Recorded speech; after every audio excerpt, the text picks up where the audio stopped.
Diary of St. Francis de Sales, September 18th.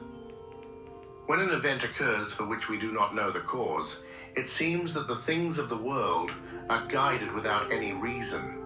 However, we must believe that since God is the creator and master of all, he watches over everything with his providence, encompassing and drawing the entire machinery of creation towards him.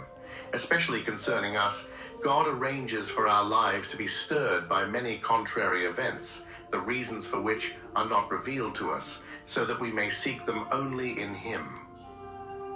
Truly, the reasons of divine providence would be very poor if our understanding could comprehend them. They would be less charming in their sweetness and less wonderful in their grandeur if they were closer to our capacity. Theotimus, Book 4, Chapter 8. On September 18th, 1593, a Saturday, St. Francis de Sales was ordained a deacon with great joy in his spirit and immense satisfaction from his bishop, who never ceased to admire the virtues and great qualities in him that are expected of a priest according to God's heart. The following year, the holy apostle had already accomplished the challenging mission in Chablais and found himself amid the slander and hatred of the Protestant ministers. George Roland, his inseparable assistant, declared during the proceedings that on September 18th, 1594, only 3 days after our saint had arrived in Chablais, the Lord of Boisy, upon learning that his saintly son was in mortal danger, sent Roland early in the morning on horseback to convince his son to return. The young saint, with great firmness of purpose, sent Roland and his horse back home, accompanied by his cousin Louis de Sales to reassure the family.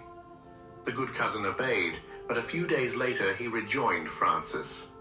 Regarding all this, our saint would tell Mother de Chantal that never before had he felt such great inner consolation or courage in the service of God and souls as on that day, September 18th, 1594, when he was alone, without his companion, without his assistant, without anything, having to go from place to place on foot to preach the gospel to those poor people. But it was then that he trusted most in God's power, with humble and fervent confidence. On September 18th, 1614, after celebrating the Holy Mass and having given communion to the small group of his nascent institute, St. Francis de Sales blessed and laid the first stone of the church of the first monastery of the Visitation in Annecy. This first stone was placed in the name of the most serene Infanta Margaret of Savoy, Duchess of Mantua, who wished to be the protector of this first monastery.